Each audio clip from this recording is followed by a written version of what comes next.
All right, welcome to Chalk Talk with Chuck. It's been 2 weeks, but that is because today I have the podcast's very first guest.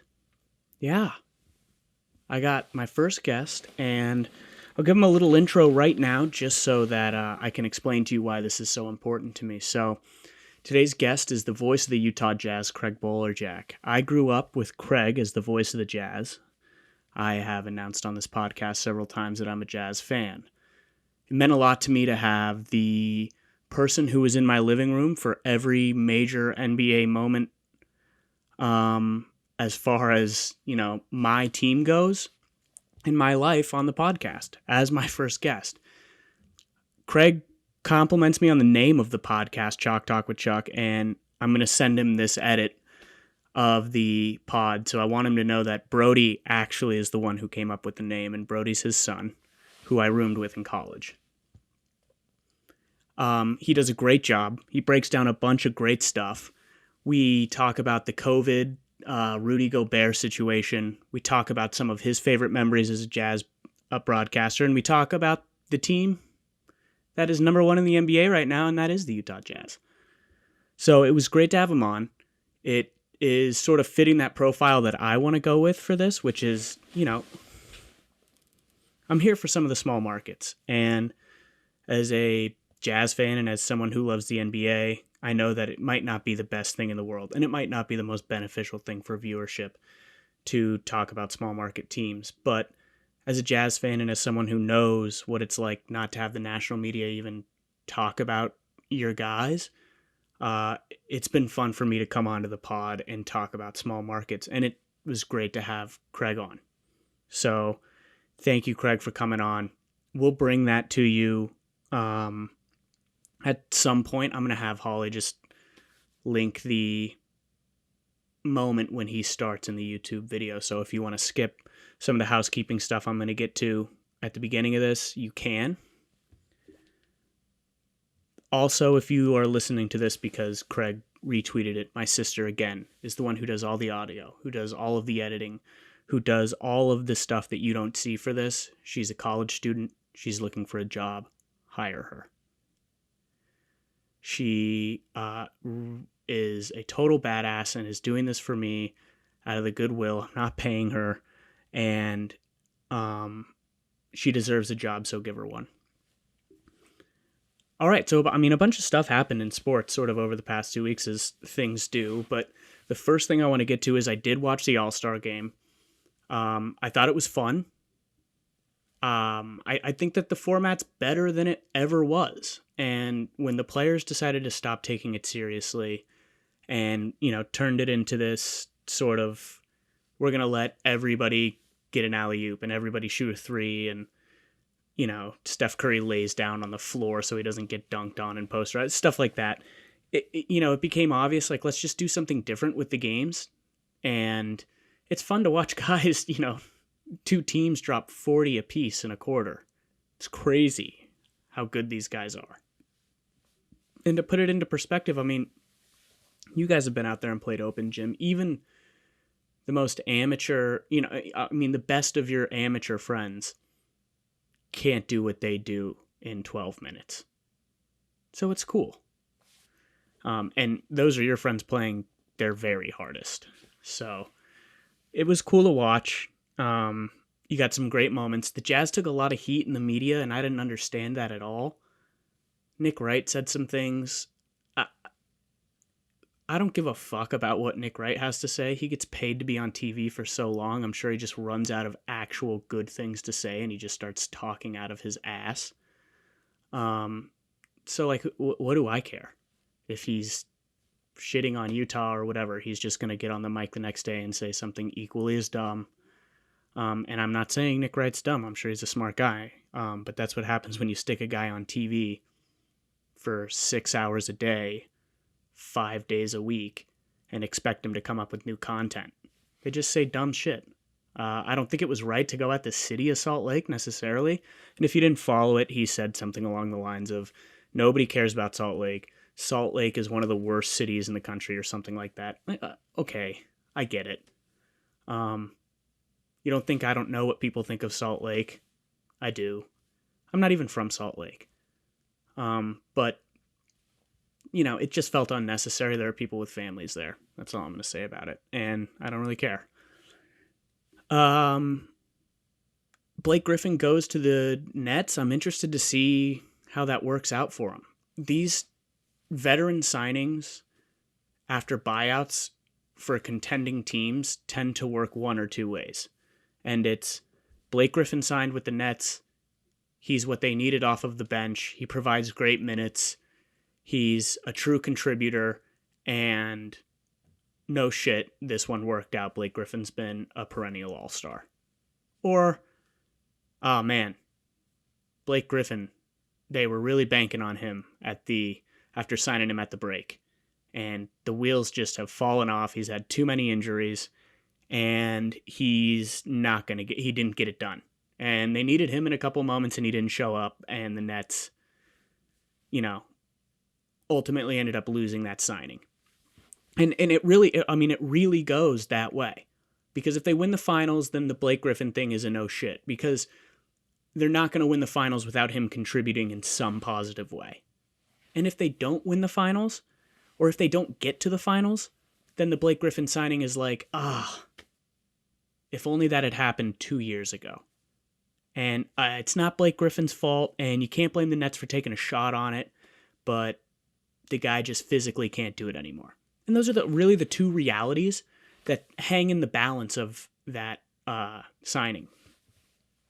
And it's funny because the narrative was Drummond for so long. And it ends up being Blake Griffin who gets bought out and gets signed. I'm not saying Drummond won't, but Blake Griffin had sort of a nasty contract that Detroit was stuck with. And I'm sure he didn't want to be in Detroit. Now he's in New York. He seems to be in the renaissance of his career. I think he's hosting a prank show. So hopefully, I hope the best for him. It would be fun to see that work too, because Brooklyn's the most watchable team in the NBA right now. All they do is score. They essentially said, we're not going to play defense, and we're just going to try to outscore teams. So that was big. And I at halftime, the dunk contest was on, and I didn't even really watch it because I didn't know the guys in it. I watch the NBA all the time.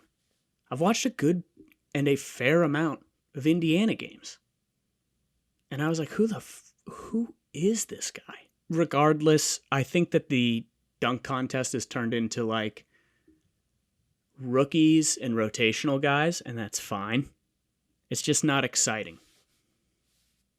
Why would I watch that when I can watch the old highlights of Zach LaVine and Aaron Gordon and Michael Jordan and Dominique Wilkins do it, and of course, Vince Carter? I can watch more exciting in-game dunks on YouTube. And dunking is cool. I don't think there's anything wrong with dunking, but also it's just not a natural part of the game. My buddy Eric and I talk about this all the time. The dunking contest thing, it went too far in one direction. TNT had like that dunk show where there was that dude with the blue bun that did the dunks, and it became parkourish. What parkour probably did to Kung Fu and martial arts. Like, I can do flips and kicks and stuff. It's like, you dirtied the water a little bit there. I can see some dude with a man bun jump over a ladder, but he probably isn't even a very good basketball player. He could probably just dunk high and put the ball in the hoop. And he's creative. But it's nothing that you'd ever see in a game. When in a game is a guy going to get a running start to catch the ball above a guy's head and throw it in? And the guy's holding the ball above his head. It's just not a part of basketball. It's just not even the game.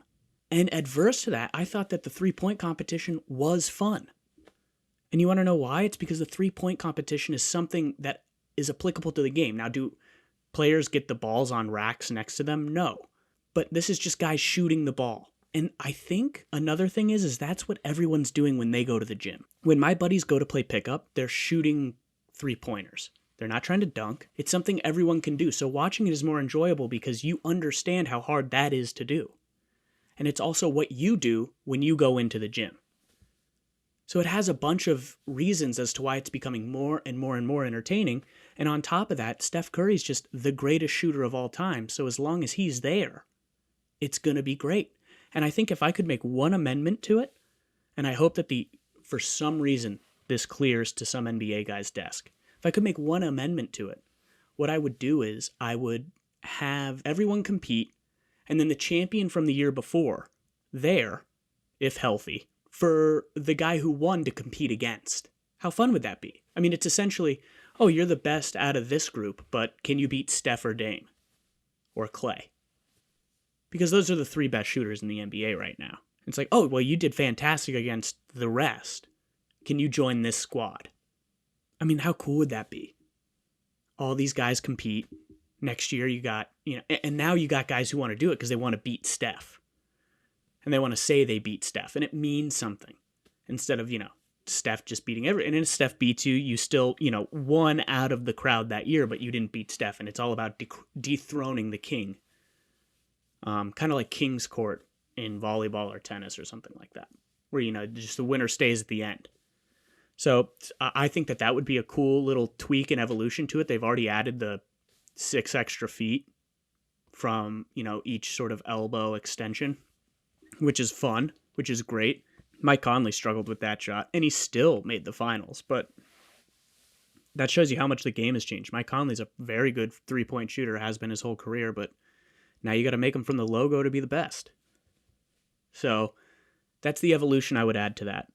I enjoyed All-Star Weekend for what it was. It was great to see Conley get his shot. It's awesome. And it was great to have 3 Jazzmen. I don't know if there have ever been 3 Jazzmen in the All-Star game.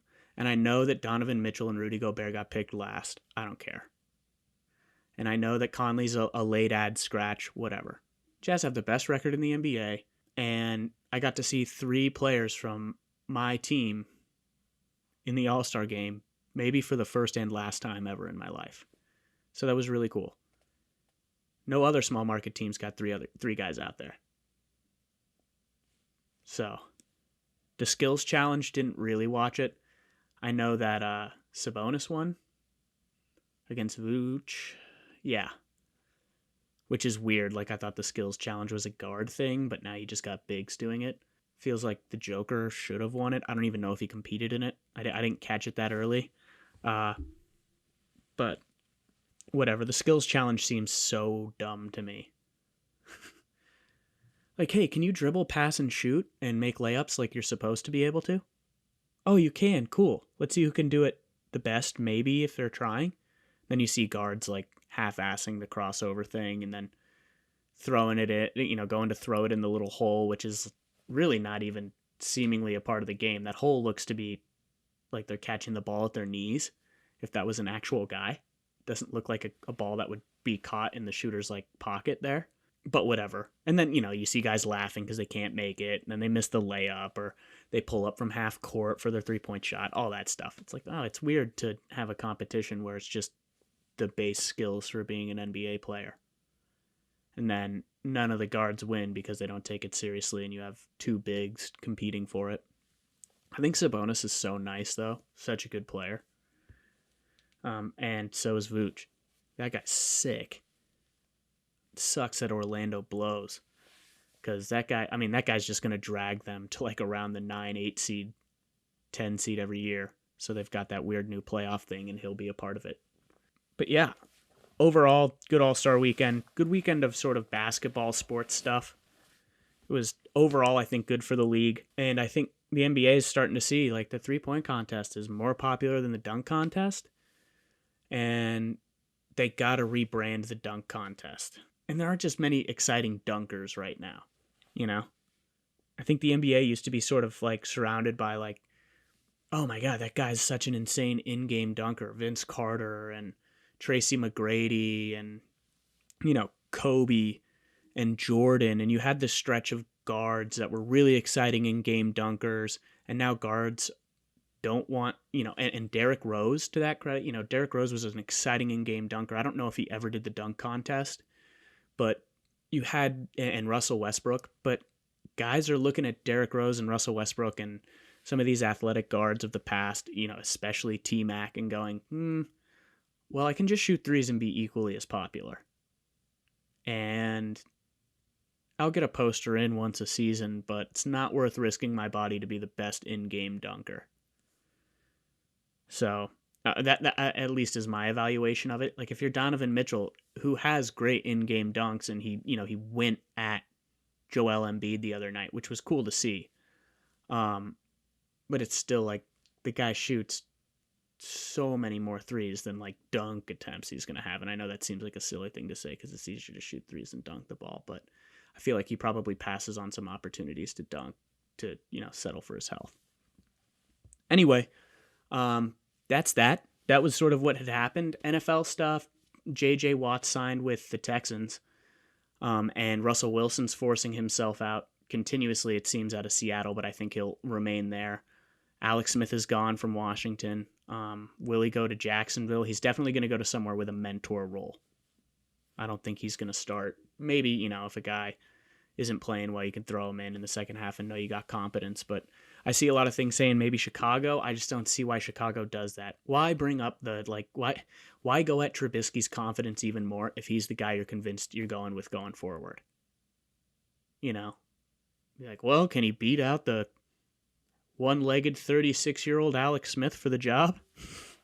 Like, don't do that to him. If he's going to be your starter this year, just roll with it and take a shitty backup and just bite the bullet. Because if he ends up totally blowing, then whatever. You're going to have a high pick and you can get a quarterback. But I love Alex Smith, obviously, and I want him to get a job. And I just don't think that that's the right move for Chicago. So don't do that, Chicago. Don't get Alex Smith. It's not what you want to do to Trubisky if you've got him as your guy this year, if you can't get Wilson. For some reason, they're in the Wilson sweepstakes because Wilson named them as a team he wants to go to, but nobody brings them up in the Deshaun thing because he wasn't on Deshaun's list. If I'm Chicago, I'm like, if he looks at it from, objectively, and he takes a step back and he goes, oh, Chicago really wants me. Chicago's a good city. They got a great O-line. They got 2 good running backs if Tariq Cohen comes back healthy. They got receivers. I think Darnell Mooney's a good player. He had that bad drop, and that sucks. And I think it was, took the wind out of their sails, and I think everybody evaluates him on that one bad drop in the wild card game that they were never going to win a little bit too heavily. But he has one bad drop, and everybody kind of writes him off. Darnell Mooney, and if they can bring back A-Rob, and you're looking at it as Deshaun Watson, you're like, I played with worse guys this year and won the passing title, and a by far worst O-line. They got a good defense. I don't know if I could name somebody on Houston's defense right now. I'd be hard pressed. I'm just saying, if he took a step back and the Bears threw him a sick offer and they're like, we really don't think we can turn this down from the Bears, whatever they could bundle together, I don't see how Deshaun doesn't say, yeah, send me. People love Chicago. Also, great fan base. He'd be the best quarterback that franchise ever had. And at the end of the day, it wouldn't be a bad thing to be the greatest quarterback on one of the oldest franchises in the NFL. Just saying. So yeah, that was a little housekeeping. So if you listened through that, thank you. Coming up, Craig Bolerjack. Thanks. All right, we're live.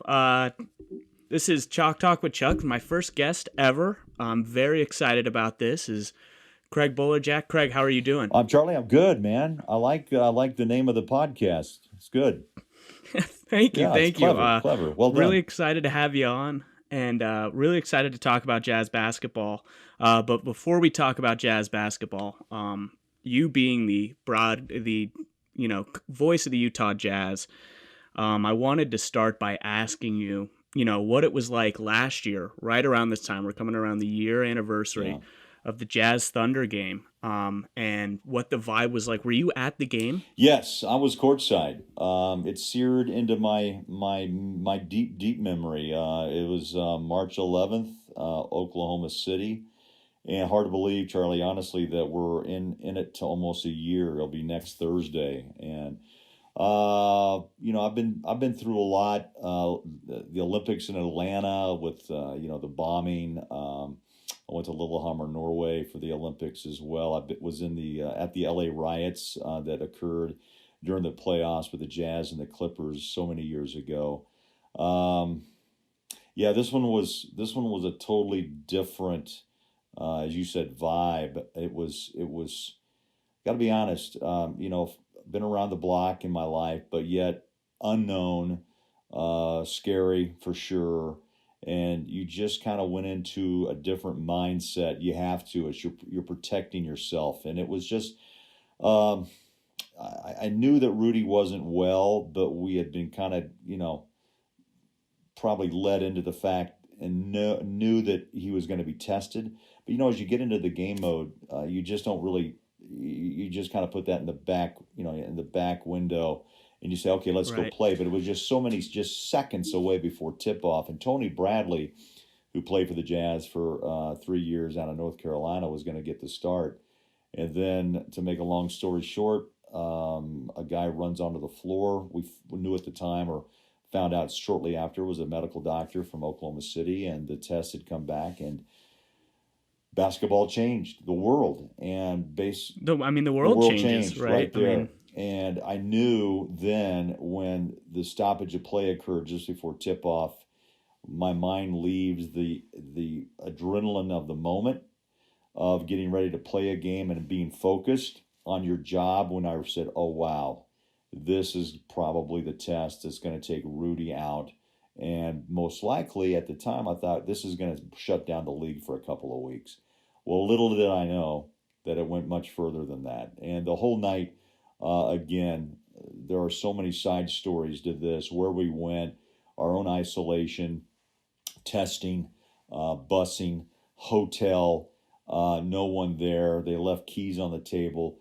I mean, we were basically exiled. That's the way I felt. right, because you're traveling with the team, Right. right, at this Yes, time. we're traveling. We travel on the flight. We charter with the team, and so yeah, we're there, and we have a tight relationship with these guys. I mean, we know them as best as you Right. can, as much as they let you. And there's in journalism. Look, I know I'm a play-by-play guy, but I was raised in the business of I write all my own stuff. I've broadcast for years, 6 and 10 o'clock, and weekend sports, and so I've always wanted to break the story. I wanted to be the one that would jump out Sure. journalistically and do the job the way it should be done. Um, but on this particular night, that's where my mind went, was what's happening. How do I get more information? Even as a play-by-play guy now, but yeah, it was. It was.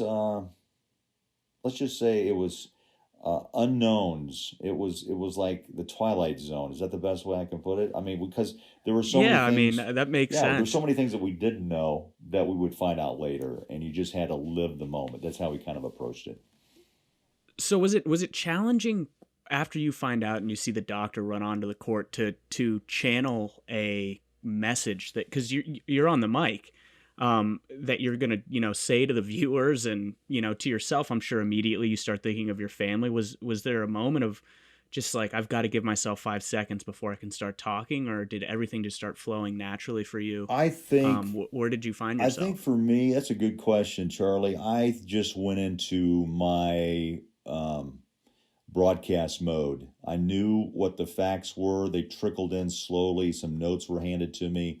I made the announcement that the NBA had, for the moment, temporarily um, shut this game down for health concerns. We didn't know it was going to last. I think they were still looking over and discussing with the NBA at the moment. And so we took a commercial break. That's the breather that's always helpful, to get your facts right before you say or do anything that's going to impact, really the NBA world, our listeners, and you want to make sure you're right, because I knew this was going to be Right. a momentous moment if the NBA actually would shut down. So Right. we come back. And I mean, like, little do you know, 24 hours Yeah, later, the country yeah. shuts down, Never, I never mean, would have guessed the impact of the moment. And that's really when I look right. back at it, just to know that, wow, I was in that moment. We came back and we did have official word, and they announced it, in the arena at that time, that the league, because of health concerns, this game would be postponed. And so we were for that. I made that announcement and also broke in with the public address announcer.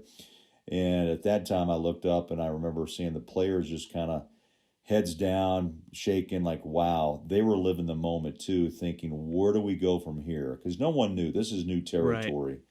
And we got off the air, and as soon as I said, Jazz Nation, if this game is resumed, we'll be back with you, back in Oklahoma City as soon as possible. Well, we never returned. In fact, that moment, my phone lit up, and we said that we were told, get back to the locker room now and leave everything you have. And I thought, wow.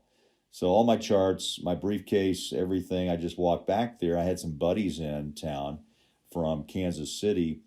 And a side story here, I was going to travel to Wichita, Kansas the next morning to celebrate the life of a lost fraternity brother. Oh, So, wow. yeah, that was a sad thing. I missed that. And my three friends, they were fearful of their own health at the time because they Sure. had contact with me and Thurl Bailey, my analyst that night. And so now they start to panic. And I look around the arena, and I'll be honest, I thought that the crowd there did a great job of not panicking. Whenever you hear, like, Right. please leave the arena, I Yeah, think, no, it's that can ensue a lot of chaos. yeah, is there going to be a stampede? But actually, everyone left with great care, and I thought, calm, which was good. And then after that, we get back to our room. We were channeled to another room, and the door shut. And I thought, wow, Wow. quarantine. Right. Are we gonna spend 2 weeks in this room? Right. Am I not going to go And back home and see my family right, for 2 weeks? And and we have our sideline reporter, Kristen Kinney. She was upset. Surely, she's in there with right. seven guys, and we're all looking at each other like, what do we do? What's going to happen? And then Right. finally, we get some information that yes, Rudy was positive. We had two TVs in this room with a restroom and a little cooler of water. Oh I think it was God. I think it was a side room for, like, when they do shows at arenas, probably, a performer would sit there and relax prior to or after the concert. That's kind of the room, if you can imagine it, that it Yeah. was. No. I mean, yeah. Just So this we were tiny able to room with see two national TVs. news, CNN, MSNBC, and all of a sudden we became a story of the nation, of the world, and that Rudy Gobert Right. had tested positive for the coronavirus, and we just sat there with our mouths like, "Wow, where do we go? Where do we go from Right. here?" So the whole night was kind of that way. Quinn Snyder was huge in giving us information. We were tested later around midnight, 1 o'clock in the morning. It was like a scene out of a Spielberg movie. Honestly, a lot of hazmat people walking around. They brought us in one by one. We signed a health certificate of who we were, where they could track us. At that time, the test was much more invasive than it is today. Sure. They went deep into the lung, and they went deep into the nostril, and it was very uncomfortable.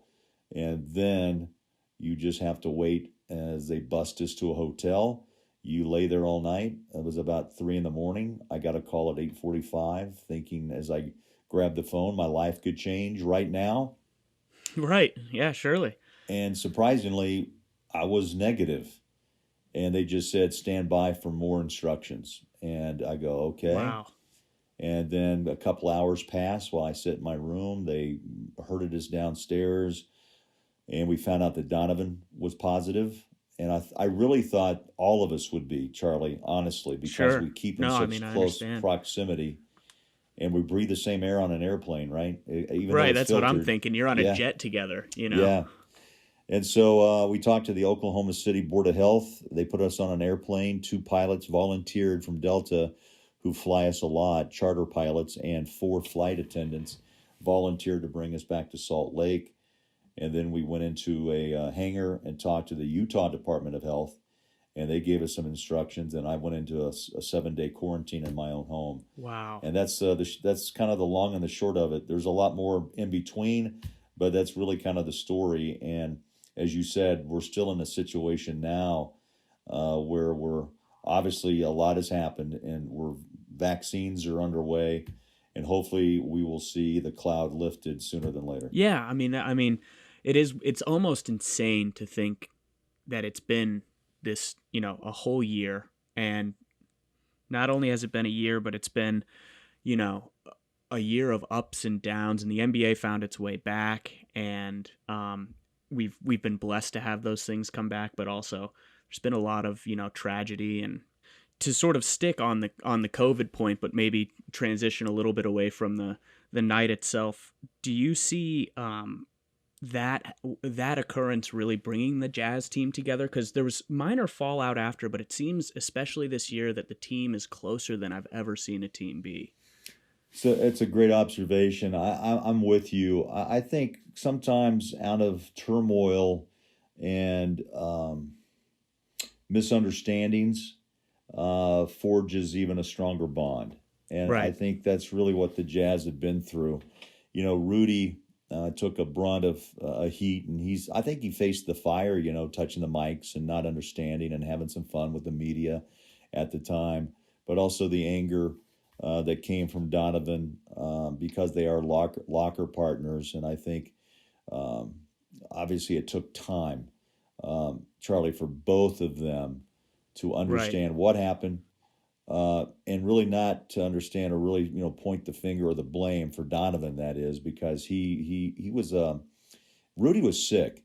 And again, I'm no medical doctor, but the reports that leaked out was he lost taste and smell. Donovan was basically, um, what's the word when it was Asymptomatic. asymptomatic, and so I think that frustrated him even more. But I think obviously as time wore on, and sometimes people need time to work through it, and then you can approach it maybe with a liaison, someone that can be the in between guy. I Sure. think Mike Conley helped that. I'm sure Quinn had his own input, and the Jazz helping those two get through a tough moment in their life. Right. I mean, You, what great luck to have the veteran presence of Conley during all of this. yeah, absolutely. I mean, he's there. He's maybe the peacemaker, but also just someone else you can bounce the conversation off of and keep the Sure. peace, or just kind of keep the conversation wherever it happened or however. No one really has ever dove into that, Charlie. But Right. I think the bubble is the next step here, where when they went to Orlando, that's where the true bonding occurred. I think that when you go Yeah. through difficult times and then you're thrown into a situation again where you're going to spend about 2 months together, it forces you to say, let's put it on the table and let's start redefining what our goals are. Right. And I really think that's what this team did, led by Quinn Snyder.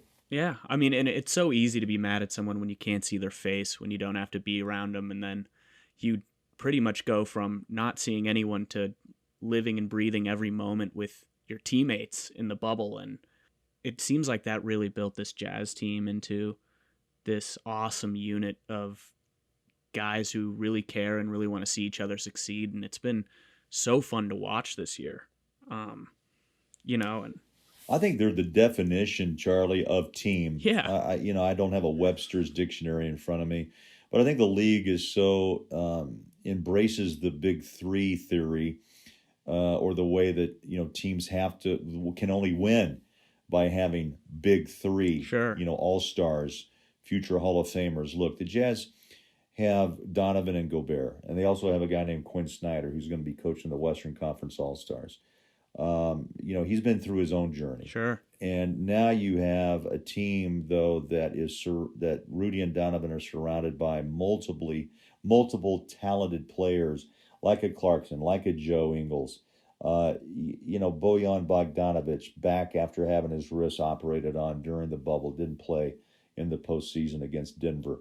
A D Faves, Derek Favors, who's back for his second stint, who gives the Jazz more solid second level, center play and can play the four as well. Yeah. So, and Mike Conley is much more comfortable in his role. He knows he doesn't have to be the main ball handler, and that he shares that with Joe and Clarkson and Donovan. So, this guy had an all-star year.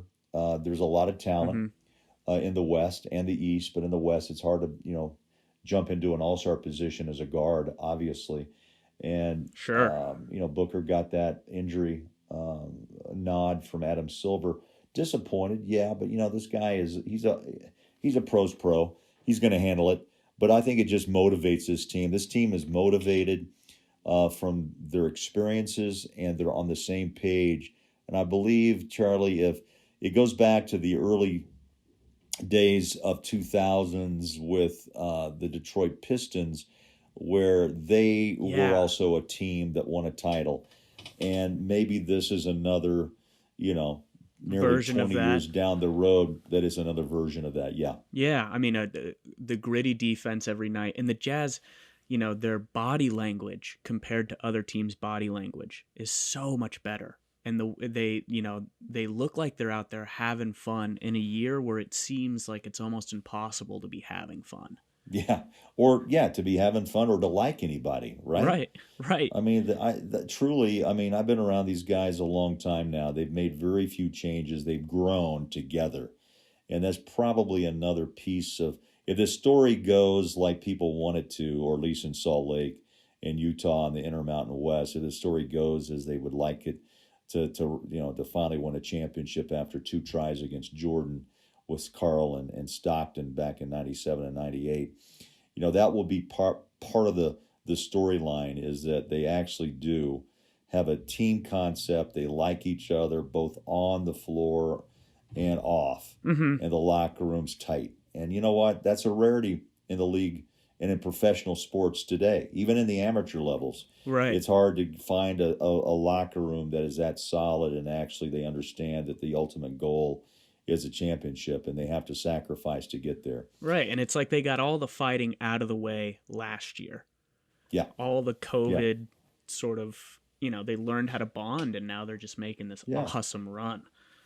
Well, if you have that and you can overcome it and then split you apart, then what will? And I think they realize that, look, they went through really a hellish time, Sure. but it also brought them together stronger, and they're going to fight and win this as one. And that's, again, Charlie, this is a bizarre discussion because people are rolling their eyes, probably saying, come on, not in the world we live in today with multi-million-dollar contracts, Right, right? right. Yeah, And yeah. both Gobert and Donovan signed, max for Donovan and a near max, super max for Rudy For Rudy. Gobert. Yeah. But they didn't lose the edge thus far. They still No, have the best no. record in the NBA at the halfway point, and that's what's really intriguing. Yeah, and they're staying hungry, which is like so refreshing. I think some of these guys sign super maxes in small markets and they just kind of teeter off because they're getting paid and they quit on the championship goal. But the Jazz as an organization, and to their credit, I mean, and really to the new owners' credit, stepping in, being a new owner in the midst of a team that feels like they're on a finals run. Um, you know, to the team's credit, they've stayed hungry, which is awesome. I think they believe they can win the finals, which is They everything. do. They do. And that's what it takes to actually pull it off. You got to stay healthy. There Right. has to be luck. Look, I'm telling you, talent's one thing, but you ask LeBron or go back and see Jordan, and look, health is so important. You have to have some luck that goes along as well. It's one of those games you don't think you can win, but you do. Right. And you pick yourself up after a loss and you go on a run. And so far, the Jazz have kind of held true to some of those discussion points that we just kicked around. And I'm excited for the second half. Maybe too, Charlie. Part of this story is that these losing 3 of 4 and having this moment in Philadelphia with Donovan being tossed, and also making his comments, which finally Sure. the young man's fuse popped. And I think all of us know our fuse. Some have short fuses, others have a mile long fuse, and it just simmers for a while. I think Right. Donovan fits that long fuse, but sooner or later, when you're frustrated, you just let it go. And maybe that will be written as a moment where this team said, okay, is this the way it's going to be? All right, let's just now tighten the belt even tighter when we come back, put the head down, and continue on the journey. Right. Yeah. No. And I think you're right. I think that the team, for having the best record in the NBA, for having two superstars in Donovan and Rudy, don't get, first of all, the national respect, and second of all, the officials' respect in these big games. And I think that Wynn being a small market team embracing that, hey, look, this is how it's going to be. We're not going to get the calls. We're not going to get, but if we go out there and just score and beat teams, have the highest point differential like the Jazz have in the NBA right now, there's nothing anybody can do to stop us. So I do think the Philadelphia moment could be a turning point for them as far as that lens goes in big games. We'll know in 4 months. Yeah, we will, won't we? We will know in 4 months. Yeah, we will. It's also exciting as a Jazz fan to have these conversations. You know, when you look back at what could have been after losing Hayward, how great it was to sign a guy like Donovan, and it's just been so nice to finally be back in the discussion for, you know, one of the best teams in the NBA. It's cool.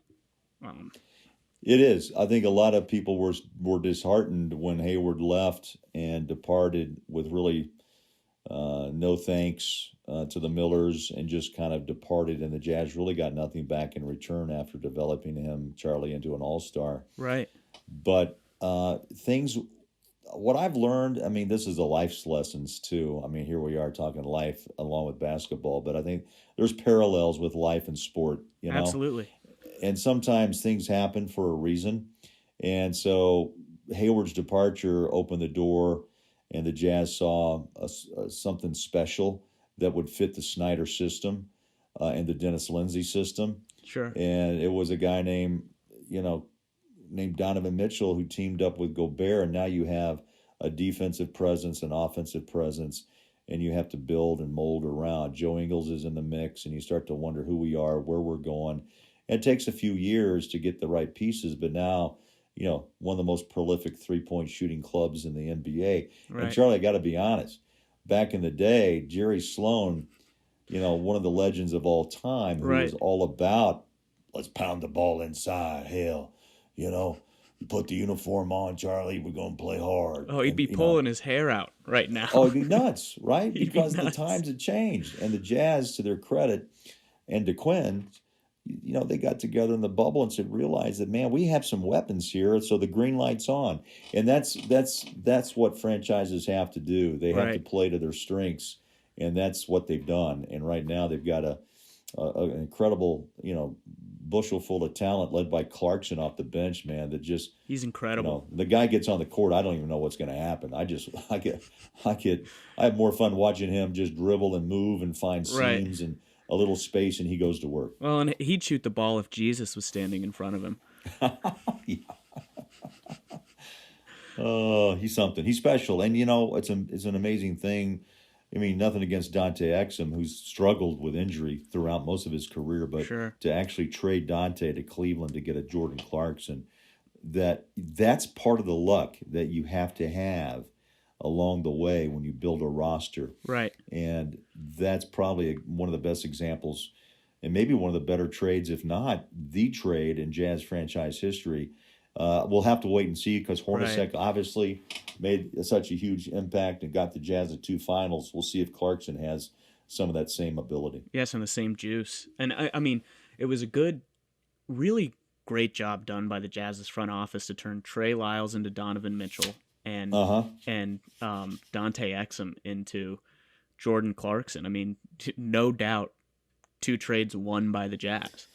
And a Gobert, who was a 27th pick from Denver, and to actually roll the dice on a big. A lot of teams roll dice, you know, on the bigs always. And I think the league, as you know, Charlie, it's changing. Look at Embiid, look at Zion Williamson, look at the Joker in Denver, 7-footers who actually have what Dirk brought to the league was the 3-point, you know, shot. The 7-footer with 3-point ability.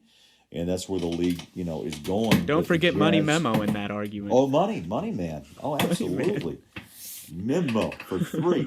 I still talk to Memo, and we always talk about those days. He'd look over at us at the broadcast spot on the floor and blow on his fingers and yell at remember me, money. And he's really one of the great guys ever in the league. Well, him and Andre Karolinko would be the two of the best guys in the NBA right now, like 2 of the most coveted players. Oh, my goodness. 2 guys well ahead of their time.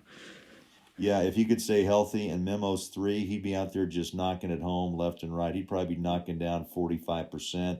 and taking 8 to 9 shots. There wouldn't be enough shots to go around with him Right. and Clarkson and Donovan. But yeah, Memo was a little ahead of his time. You're right. He gave the Jazz kind of a taste of what would be, Yeah. and it was fun. And he really brought a lot of excitement to the floor and pushed the Jazz with D. Will and those guys in a different direction too. Yeah, well, in '05 and in '06, you became the voice of the Jazz, right?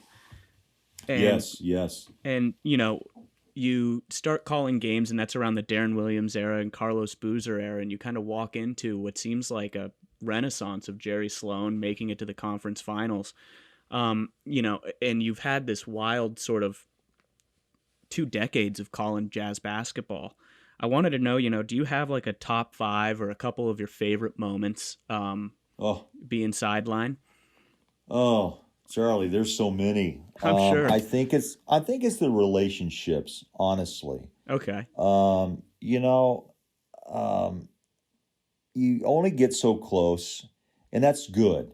You just can't really go past a certain level with a lot of players. But I think my relationship with Jerry stands out first and foremost. I think instead of moments on the floor, I think it's the people that I grew up with and then had Sure. a chance to work with. And Jerry would be on top of my list. We were close. I think he did trust me, and I think also he was a guy that, because of the way things happened in Chicago, despite his success, he always felt a bit insecure Yeah. about his job. So we had a lot of discussions about that over a Bud Light, his favorite beverage. Right. And he was a real guy. I want people to know that, look, when he said he was just a farmer from, Illinois, that's the really, he grew up dirt poor. Basketball was his outlet, and he busted his tail, every night when he played in college and in the NBA. And he's the original Bull. Think about the history of the Chicago Bulls and with Jordan, but you can't leave out the name of Jerry Sloan because the Yeah. jersey hangs at United Center. And as a coach, he took the same approach. You love the game, you play hard, you bring it all. As he always said, bring your lunch pail, man, because you're going to work hard. And that's what he did, and that's what his players loved him for. It's And I awesome. think it'd be difficult today because the Carls and the Johns are a different breed, and now you have to be more of a psychologist and to really Right. understand the personalities of each and every player that you deal with. But Jerry would rank there with me. Hot Rod would rank there, as well as people that I'm so fortunate to have known. And I would not have taken the job with the Jazz unless Hot Rod gave me his blessing. Um, I was at CBS and still worked both with the national NFL, college football, and basketball. But Sure. Hots wanted out, and he wanted to end his career like he started it in radio. And we had long talks before, and the Jazz had approached me, and I said, absolutely, I want to do this. It's a dream come true. I've covered him since '85, and here it is 20 years later. I have a chance to step into a situation that I knew would be difficult. Um, and you don't replace legends. As I'll use a line from my dad, I really went through a lot of soul searching. I know it sounds corny, but No, yeah. it's true because Hot's legendary and really the face of the Jazz Yeah. since they came from New Orleans. And he and I had long talks. And he said, I don't know why I get into these voices. When I talk Sloan, I just love his gruff. And then, hey, Hot Rod, hey, Bowler, it's my birthday. How about a free beer? Those type of things. I mean, I just cry laughing just remembering those good old days. But I said, look, man, what do you think? He goes, no, it's a natural transition. Just do it. And we were able to work together, at least travel together for Hmm. about 3 years before he retired and his health became an issue. And so I took the job in '05, and the Frank Ladens of the world I'm very close to. Yeah. Um, Carl Malone, I still talk to. Stockton, when I see him, he has a smile, unlike his old gruff days. But inside John is really an incredibly gifted man and a great heart. Sure. And I think the memo and the big tease, I mean, those are the moments I think that I really cherish. I remember, like I said, just having him look over to the table and just laugh every time he knocked down a three, and he'd yell at me money. And then Larry Miller would be another on my list, Charlie, that I got to know in the days when I was at Channel 5 KSL in Salt Lake City. Gotcha. We did the first live broadcast from then Delta Center while it was being built on Sports Beat Sunday. And that was an extended, if no one knows, and it's still on, by the way. It's like Bonanza, and Big Right. Valley. They're still running, and it's still on the air in Salt Lake. But we did the whole half-hour show with Larry at center court in a concrete jungle with Larry with hard hats, by the way, telling me how many cubic yards of concrete and rebar were in that building. And he knew it.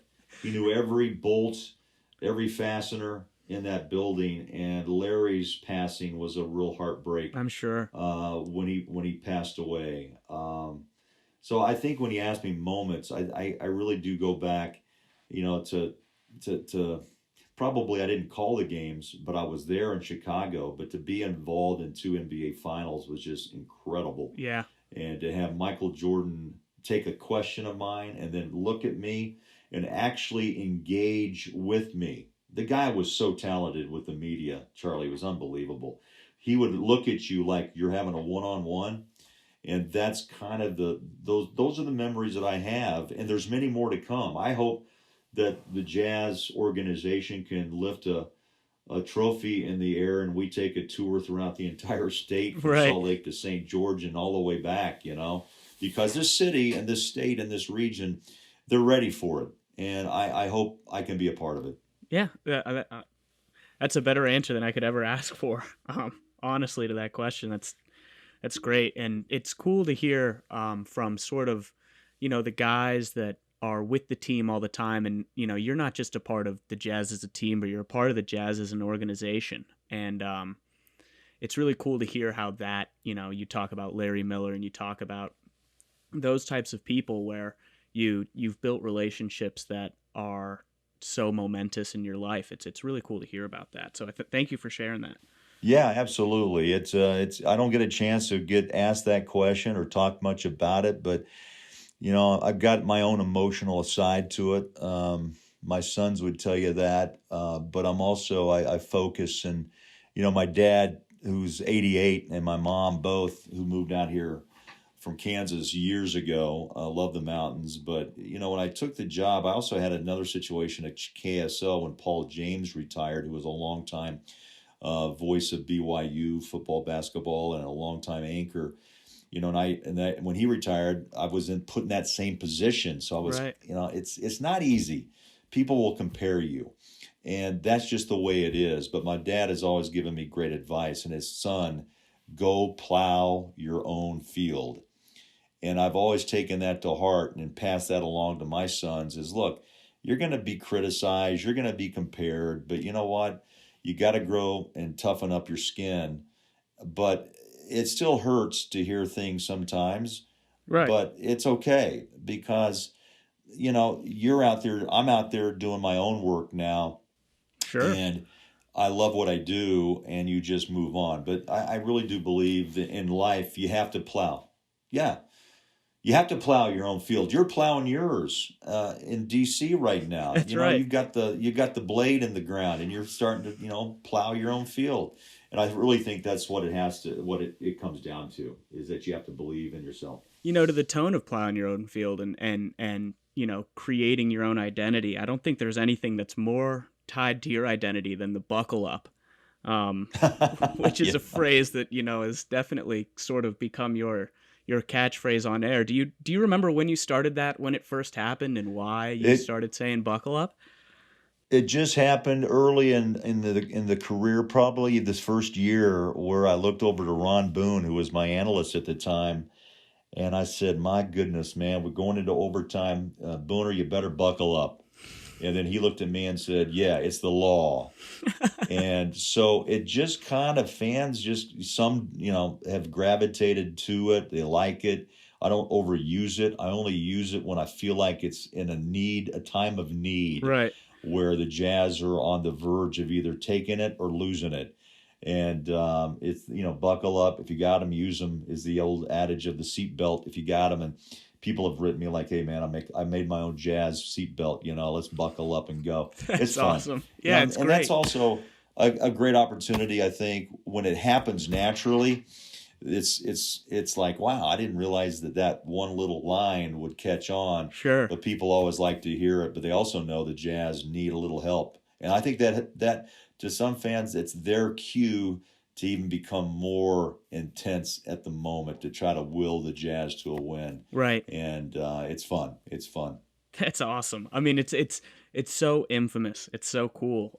And it's great to hear where that sort of originated. And as a Jazz fan, when there was, especially in those years where the Jazz were making those push for like the 8th seed, you always heard, your voice come over the, the microphone saying, all right, Jazz Nation, it's time to buckle up. And it Right. does. It draws your attention back to the screen.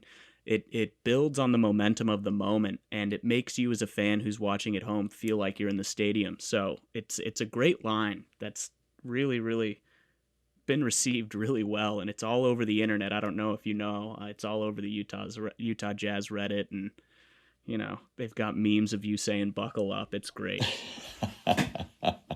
You know what, Charlie? You're much more advanced than I am in the social media internet world. Sure. It took me a long time just to get a Twitter handle.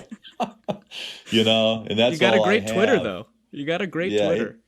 it's fun. I like talking to the fans, and I like to be honest. And sometimes I get last night I just said, disappointing. Jazz, played their tails off, I think, out. And I wanted to put, like, how do you put a mic drop, like, done? Because, Right. my job, I try not to get emotional, Sure. because 82 games and 100 games by the time you do preseason and post is a long season. And you can't really, as Ricky Rubio really said so well when he was with the Jazz, not too high, not too low. Hmm. And you try to really live that. But at the same time, you follow these guys and know them more personally than others. And so you kind of live and die a little bit. Even though you're not playing, you're going, oh my gosh, Right. how did that happen? But, you try to always stay as professional as you possibly can. But there are times the emotions of the moment become, who you are and how much you're dialed into this franchise. Right. And I'm guilty as charged, because I know them and I know how hard they work. Unlike, sometimes, there's a negative pull on a lot of professional athletes, but this team per se really just has I think it's easy to get closer to them, because you just can relate to them a little bit more as blue collar, hardworking guys that just want to bring a title to Salt Lake. Right. And you can't fault people who are more tied into this team than maybe some in the past. Right. Yeah. Yeah. I mean, it's well said. Well said. I wanted, before, maybe this will be like the last question or last little segment here, but before we go, I think that you deserve a lot of credit for this, because it's not something that as a fan, I think a lot of people recognize, but I think it's something that I want to bring to their attention. And that's the fact that, throughout the, really the past 2 years, you've been dealing with 2 color guys. And I wanted to get sort of some feedback from you on how that is, because some nights you're calling the games with Matt, some nights you're calling the game with Thurl, and I, just sort of as a nerdy sort of sports analyst, sports broadcasting question, I wanted to know how you approach doing that, because it's 2 totally different guys, and you've got to, gel with them so quickly. How has that affected your ability to call games, and where do you find Ooh. yourself in the headspace? Well, that's really another good question, Charlie. There's a lot of things that fans don't know. With COVID, we don't travel, so we do our Right. best. I call games from an empty arena, 19,000, and there's 5 of us there in Sure. pitch black, looking up at the Jumbotron. And Matt, because of COVID and his family, broadcasts from his home in Wow. Atlanta. So there's a little bit of lag there. Thurl is here, so he joins me for all the home games, and it's easier to have a little different rapport there because I can see him. Right. And Matt, I can't. And it's for me, I think for listeners, my job really is I'm like a traffic cop in the sense of how the game flows, Right. where the promos are read, and I am very much in contact with my producers, directors in the truck. You wear a headphone for a reason, not only to hear yourself, but to hear the jibber jab of multiple talk.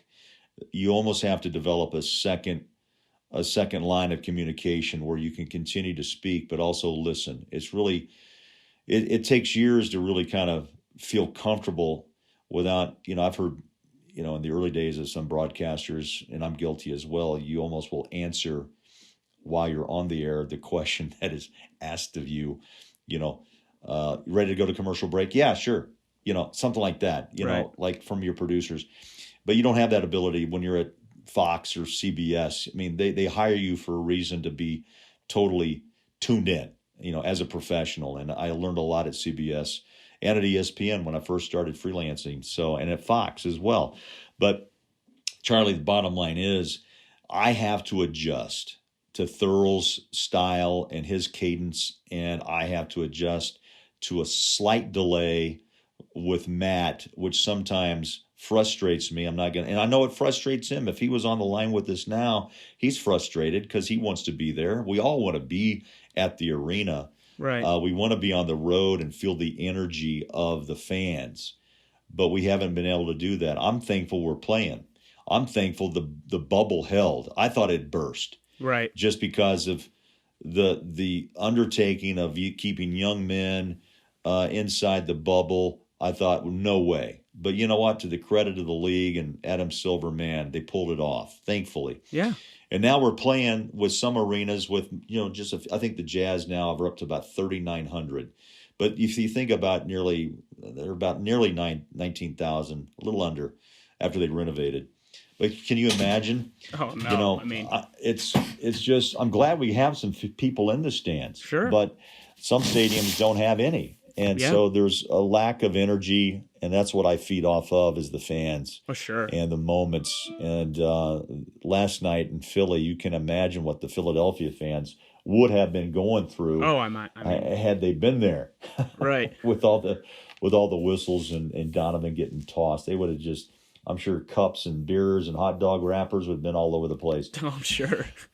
But, that question is really intriguing to me because, each of those guys, Matt and Thurl, have totally different approaches to the game. Right. Both played, but both attack it with more conversational versus statistical stats. And so you have to kind of set them up differently. And that's what my job is. I have to set them both up to be successful and to entertain our fan base and make sure they get the information they want. I mean, you're doing a great job of it. I mean, you do it almost so seamlessly that you wouldn't notice that you're dealing with juggling two different personalities, if that makes sense. Very kind. I've worked at it a long time. I never feel like I achieve what I want. I come home sometimes and just sit in my office for a half an hour and review everything in my head. Right. That's the other thing. After these years, people think you just walk in, put the headphones on, and call a game. No, there's so much prep that goes into it and coordination that goes in every night. There's 40 people, men and women, that are behind the scenes, very talented graphic artists and statisticians, directors, producers, replay, video replay, technicians. Right. Guys in the truck. And we all just, the guys in there, we call it, let's stomp the truck. The guys in the truck, they're talented. Travis Henderson, Jeremy Bruner. I mean, those guys I couldn't, imagine not having them alongside. But they're talented and they're behind the scenes. Our mugs are out front. Maybe we take most of the blame if something blows up. But we all really win and lose together. Right. And that's what I love is that we do it as a team. That's awesome. Well, I thank you. Is there anything you want to plug? Anything you got coming up? Anything you want to? throw out there. Hey, I'm just glad you put together your own podcast. I hope and wish you great success. Thank you. I'll be honest, I've talked to a lot of interviewers over the years, and you have I think, Charlie, honestly, I'm not blowing smoke at you, but research is great. Your conversational approach is the other part of this that is so important, and you make people feel comfortable. And I hope the listeners get the same jive that I got, that hopefully they have. Well, thank you. They feel the same. Comfort is the word I was looking for. Nice. But Thank you. You did a good job, and I'm wishing you well. I hope a lot of good things happen for you out of this thing. Thanks. A couple of years down the road, who knows? Who knows? You may have your whole NBA network rolling. So I congratulate you on starting it, and I wish you the best. I really do. Thank you, Craig. Have a good night. You too, pal. All right. See ya.